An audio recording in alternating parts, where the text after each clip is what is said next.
So in education, I've taught at the college level, and so I'll just talk a little bit about that critical thinking age. I mean, kids K to 12, you're cognitively, you go through a development period. So to think about structural racism, your mind actually has to be developed enough to think about that. Studies show that you're not actually mature in your kind of like cerebral development until you're 25. So, it doesn't make sense necessarily to start talking about structural and systematic racism to a kindergarten class. But you can start to build and teach words. You can start to expose people to ask questions. Little kids ask great questions about power. And if you don't think little kids have power, you obviously have not been in a classroom working with kindergarten kids, or you're, a parent who knows how children can create and manipulate their own. They got power. But I think at the collegiate level, one of the reforms that has to happen in education is we actually have to start teaching about ideology. And that's just, we have to teach people how to think, and the way that our thinking is deployed in how we talk and in what we do, and how that's reinforced in systems and structures that we create. Collaboration, communication, creativity, and critical thinking. These are some of the most important skills that everyone needs in the workforce. And through my time working, so I have also worked at the Foundry as a Foundry Fellow, and through my time working, I hear statements from teachers about people not behaving or being able to work together. And you realize how important something like collaboration is. And you realize we're not taught to collaborate. We're not taught to work together. And you see it in several spaces, not just among Black people in the community, but even at workplaces. Sometimes people will collaborate with their immediate team, but then they create this silo, and it's not this greater sense of collaboration. I went to a historically Black university for undergrad. For graduate school, I went to a predominantly white university. The differences are incomparable. There were studies and courses put in place at the historically Black school for me to advance. When I went to a predominantly, even though it was at the graduate level, however, I interacted with people at the undergrad level. Is either you adapt or you don't. You will sink. Whereas the historically Black university, there's things, because I'm coming from a total different environment and going into a college setting, whereas in a predominantly white university, there's not things in place set up for you to prevail and to succeed. You just gotta want it and you go. Whereas I know that I acknowledged this at my undergrad, which, the historically Black university, there was a lot of programs, courses in place there set up so that I can prevail and be able to navigate and integrate into today's society, and I appreciate that. Growing up, I didn't have adults talk to me about power structure. I didn't have them tell me about resources because they didn't know about the resources themselves. It's taken until pretty much about now with social media, pretty much, because I still don't get a lot of resources from my family. They may have some, but not the ones that I feel as though you need in high school to prepare you for the real world. For a Black woman or a young Black girl, it is definitely important to have a mentor of your ethnicity, especially because they might have been through a lot of the things that you've been through. That builds the foundation for you to automatically have those contacts. I mean, even building up to actually getting the resources, you can just get connected with people, and those connections will lead to more connections. It's basically like you just can't stop. No matter what, you can't stop.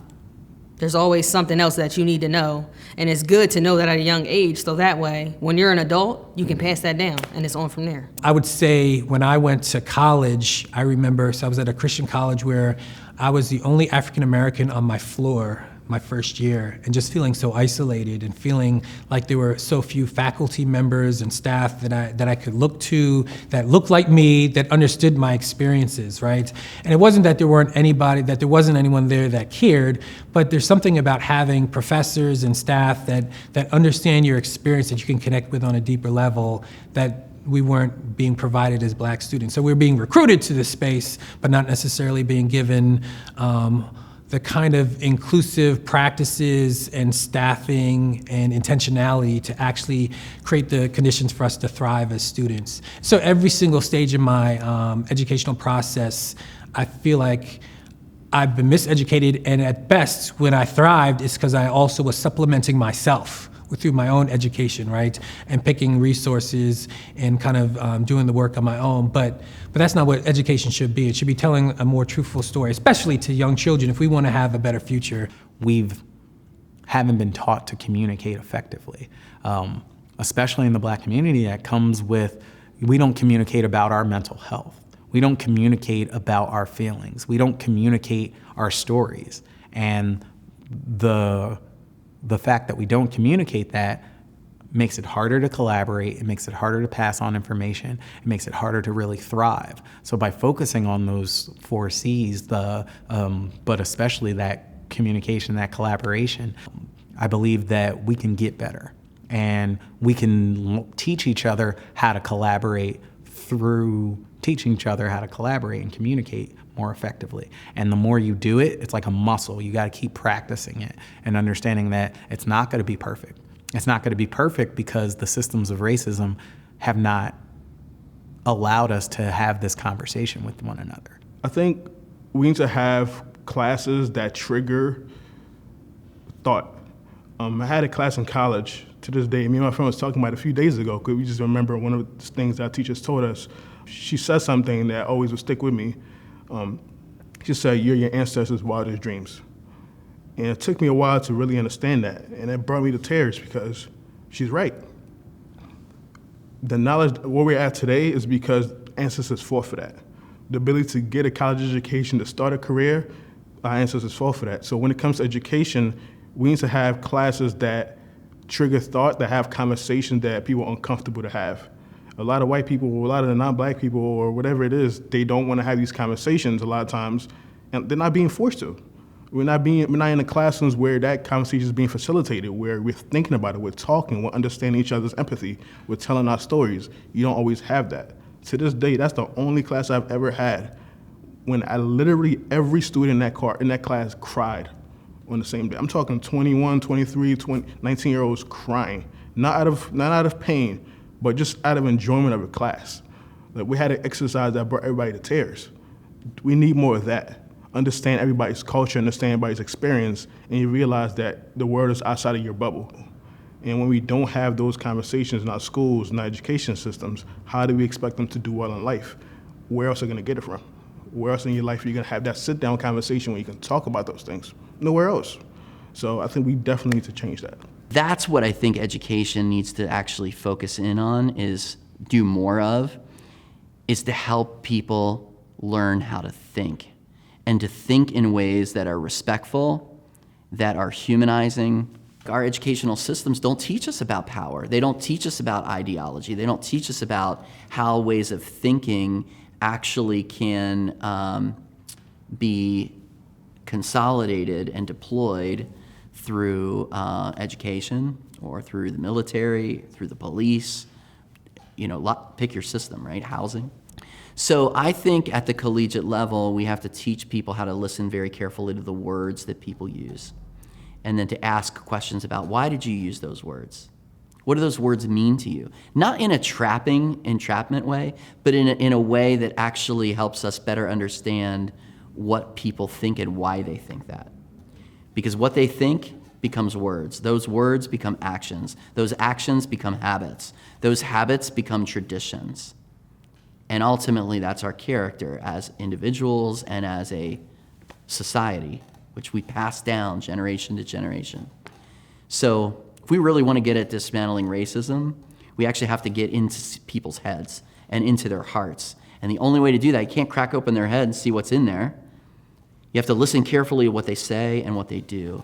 and then start there and to help people walk through that process and how that makes other people feel. What I've seen in the school system is they're focused on material, right? They're focused on, hey, they need to get this concept memorized because there's this test. So the intentional focus on just building these skills of collaboration, it's not done. A lot of times they get it. Sports is a really good way that sometimes those skills are taught. So that's why those after school activities and other activities like that are so important. But within the school, I don't know if teachers think it's their responsibility to do it. I think if we are going to make a change, we're going to have to make a multi-level change, right? First and foremost, it begins with us, that we've got to do our work, right? Each and every person's got to do their own work. They've got to do the hard self-examination work. They've got to work to think about their own practices. They've got to re-educate themselves, unlearn and relearn, but it can't just be head knowledge. A lot of people, there's groups who can sit around and read books all day and they don't actually get into action and responding to it. So there's got to be action and living in different kind of ways, making different kind of decisions that are intentionally and explicitly anti-racist. So that's one level.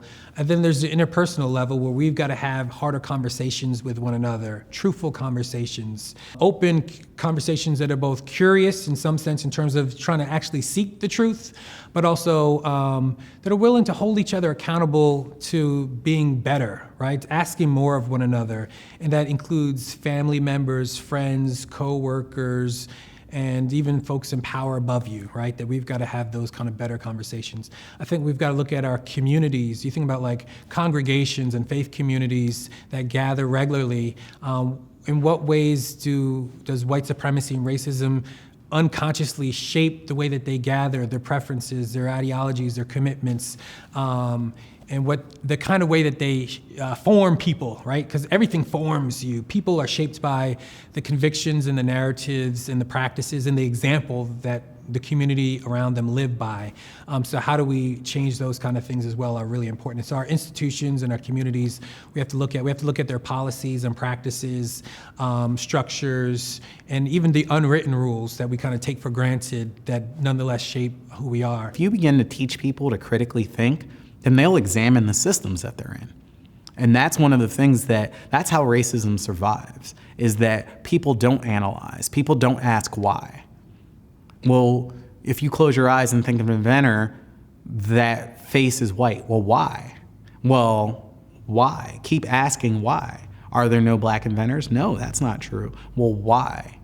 If you train that, that's my favorite thing to think about when you're trying to teach people critical thinking. Ask why enough times until you really get to the root cause.